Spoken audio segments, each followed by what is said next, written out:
Okay, I want you guys to watch Sam. Sam's a dancer. Let's move. Austin. And I want you to watch her feet while she's going through this little exercise and moving her on. Watch her.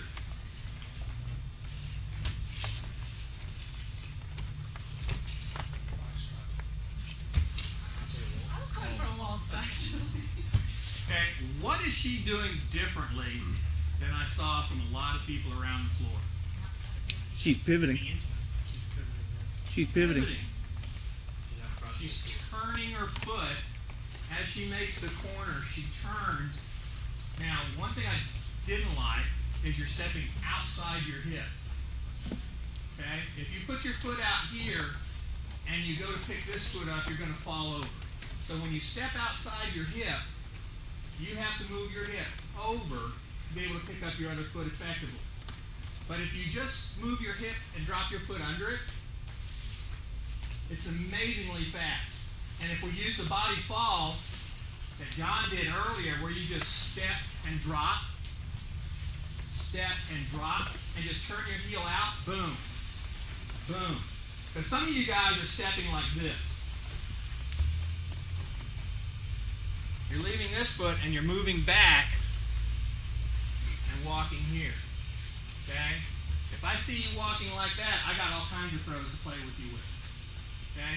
But if you just go boom, boom, boom, boom, boom, boom,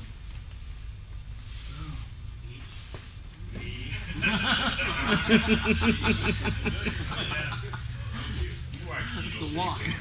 We're pervasive. Now, We like to play. you're talking Aikido, I'm talking basketball. All right, now we're seeing my Okay? Back in the old day, we used to be able to play defense on a guy because they would establish a pivot foot every time they came down with the ball.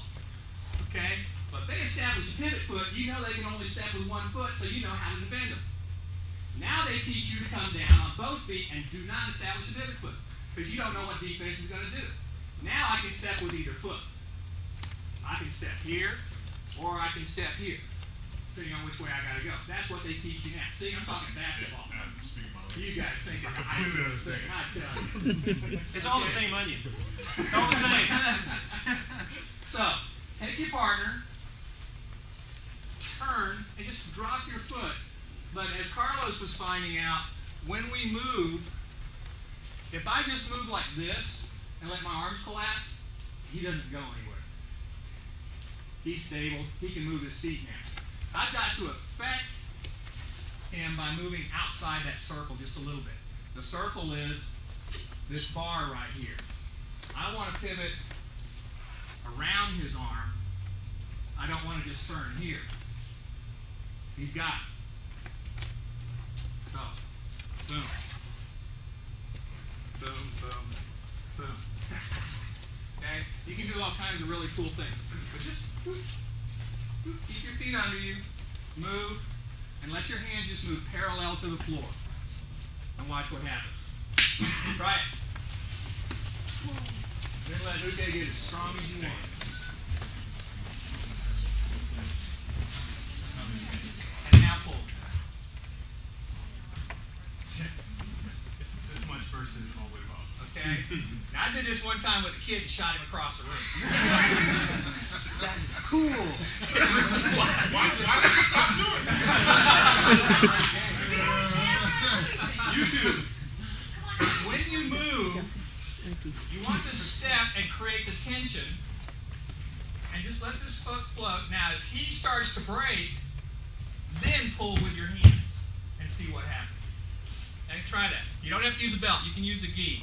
But look at the tension, set the tension, and then create just a little bit of a pull. Watch out for the people around you. And that's the brand new tape that's in there. The box is on the chair.